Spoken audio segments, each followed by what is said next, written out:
ముఖ్యంగా యువనేత నారా లోకేష్ గారు విద్యాశాఖ మంత్రిగా తీసుకున్న తర్వాత ఈ విద్యాలయాలు దేవాలయాలుగా మార్చి పిల్లలే రేపటి తరాల భవిష్యత్ అని చెప్పి ఒక సంకల్పంతో ముందుకు తీసుకెళ్తున్న తరుణంలో అనేక మార్పులు ఈ 2 సంవత్సరాలు చోటు చేసుకోవడం జరిగింది. గత సమ్మర్ హాలిడేస్ లో పిల్లల తల్లిదండ్రులు ప్రతి ఒక్కళ్ళు వీటి గురించే మాట్లాడుకున్నారు, ప్రతి ఒక్కళ్ళు వీటి గురించే చర్చించుకున్నారు. విద్యార్థుల యొక్క బాగోగులు ఎలా ఉన్నాయి, గత ప్రభుత్వంతో పోలిస్తే ఈ ప్రభుత్వం విద్యార్థుల్ని గాని ఉపాధ్యాయులను గాని ఎంత గౌరవించింది, ఏ విధంగా ఉంది అని మాట్లాడుకుంటే దాన్ని సహించలేక తట్టుకోలేక ఈ మంచి పేరు ఎక్కడైతే యువనేత నారా లోకేష్ గారికి వస్తుందని తెలుసుకున్న ఆ సైకో పార్టీ జగన్మోహన్ రెడ్డి గొడ్డల పార్టీ అధినాయకుడు ఇవన్నీ కూడా తెరలేపి సైడ్ ట్రాక్ చేస్తా ఉన్నాడు. మీరు గనక చూసినట్టయితే యువనేత నారా లోకేష్ గారు విద్యాశాఖ మంత్రిగా బాధ్యతలు తీసుకున్న తర్వాత మొట్టమొదట ఆయన తీసుకున్న నిర్ణయం జీవో నెంబర్ 117ని ఏదైతే జగన్మోహన్ రెడ్డి ప్రభుత్వంలో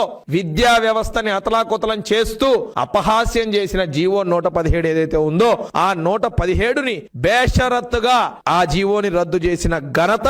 ఈ కూటమి ప్రభుత్వాన్ని యువనేత నారా లోకేష్ గారిదన్న సంగతి మీ అందరికీ కూడా మరోసారి నేను తెలియజేస్తా ఉన్నా.